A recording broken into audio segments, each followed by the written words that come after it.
Hello,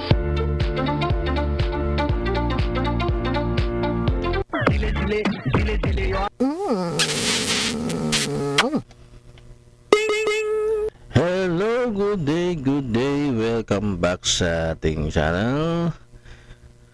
Good day sa inyong lahat. Ito, nagbabalik tayo sa ating munting channel, React Moto. Ipahayag ang reaction mo.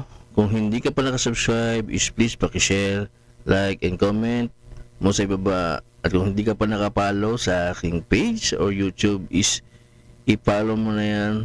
Click the bell button para lagi kang nanonotify sa ating mga video o React Moto. So today, alam nyo naman na desperas ng kaarawan ni Tatay Digong. Malamang maraming mga OFW dyan ngayon na maaga na magpupuntahan dyan sa venue, diba? Dahig eh. So syempre, hindi natin mawala yung mga immediate family. Andun sila Kitty ngayon daw at dumating na sa Dahig kasama yung mama niya na bibisita sila dyan sa Dahig, which is napakagandang o napakasarap sa piling niya ni Tatay Digong na malaman na dumalaw yung mga immediate family niya dito. Siyempre tayo lang masaya ng tayo na magkita ulit yung mga mag-anak. Ito, tingnan natin yung mga bali-balita ngayon. Yan. Mga kapuso, pasado alas 12 po ng tanghali ngayon nang dumating dito. Ito si idol natin, si Maris Umali, di ba? Huwag niyo naman masyadong ibas yan dahil tatrabaho lang. Sa Crivelingen Prison, ang common law partner ni dating Pangulong Rodrigo Duterte na si Hanilet at ang kanyang anak na si... dumating na si Ma'am Hanilet. Tsaka si Kitty, magandang balita ni Maris. Kitty, sila po ay pumunta dito, medyo tikon po yung kanilang bibig kapag kinukumusta at tinatanong, pero binanggit nila na kahapon sila dumating at ngayon po ay dumadalaw sila rito bilang immediate family ay meron silang karapatan na makadalaw. So pag ganyan talaga nasa kulungan ka, immediate family talaga lagi yung kailangan na pumunta dyan. O hindi man sino ba yan. So tuloy. Sita sa dating Pangulo na ngayon ay nakadetain dito sa detention facility ng ICC. So sa ngayon ay pinoproseso pa yung kanilang pagpasok.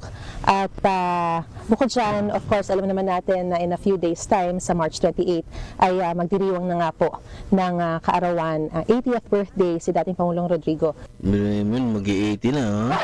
Ang hirap din, pag di po ba nakita yung immediate family mo? Duterte, yan po si Hanilet at si Kitty nasa loob. At binanggit na rin sa atin noong mga naunang interview kay Vice President Sara Duterte na kapag dumating dito si Hanilet at kanyang anak na si Kitty, ayan, ay ibibigay niya yung pagkakataon na makadalaw. Siyempre, iba pa ba talaga ni Vice President yan kasi limited lang naman yung pwede na lang i-stay dyan.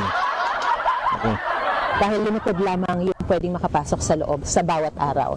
So yun muna ang latest na sitwasyon. Susubukan po natin makausap ang mag-ina kauna nga po sa kanilang pagbisita sa dati. Sabi namin, limited time lang kasi napaka-stricto dyan sa lugar na yan, Dahig. Ba't pa kasi dyan dinala si Tatay Digong?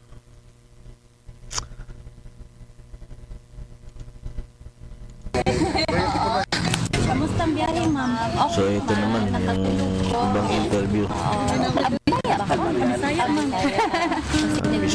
Bisaya talaga yan kasi sa Davao yan eh. Yung ano lang yan, mga artista yan pero bisdak daw yan.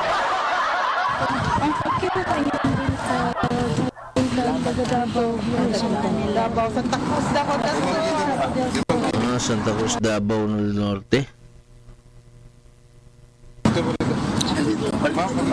Hi, Miss Kitty. Naka-schedule ka bang dumalaw ngayon? Pang Pedro College. Nadidistract nadidistract pa sila eh. Kasi yun nga, alam mo marami mong pa-picture dyan. Pag doon mo siya na masyado bibigyan. Sa yung college pinag-graduate. salita yung pinamtik mo. Pero mo yun, asawa pa lang yan ha. Excited na excited makita yung mga FW. Asawa pa lang yan, hindi pa si Tatay Digong yan ha.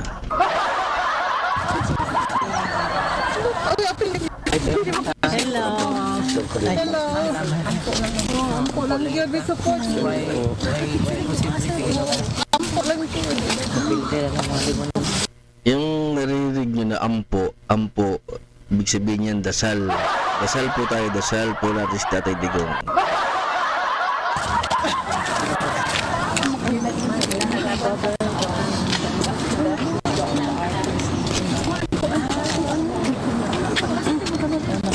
Alam mo sa ating mga Pinoy na andyan sa abroad,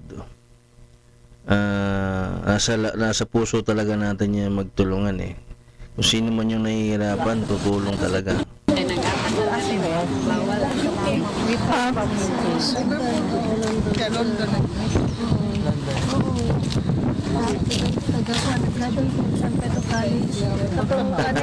Mga marites o mga marites.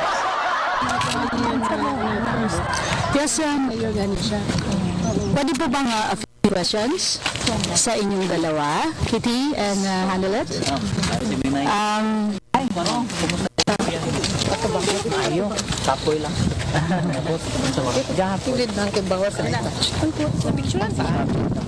Nung isang araw pala sila dumating.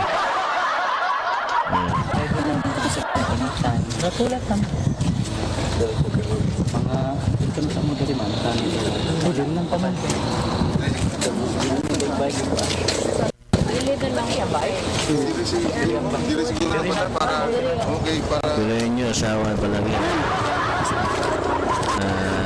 Nagkaguluhan na. Paano pag si Tatay ano, imagine nyo kaya ano? Ano ba si Tatay na?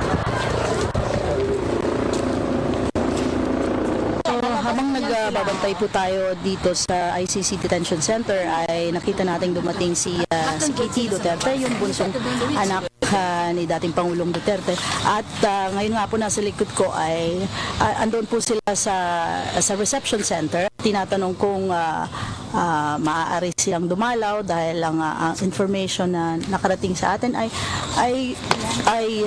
kung nakakuha na po sila ng permiso at kung naibigay na yung permiso sa kanila, maaari silang papasok ngayon. So, ngayon pong around 12:36 ng hapon dito sa ICC Detention Center, around 12:30 kanina, andun po sila dumating at tinatanong po natin kung makakadalaw sila. Medyo hindi sila nagbanggit pero dumiretso po sila dito sa reception at hoping na they could go inside and visit si dating Pangulong Duterte. Ano po? So, antabayanan po natin kung makakapasok po sila. Yan po muna yung update dito mula sa ICC Detention Center.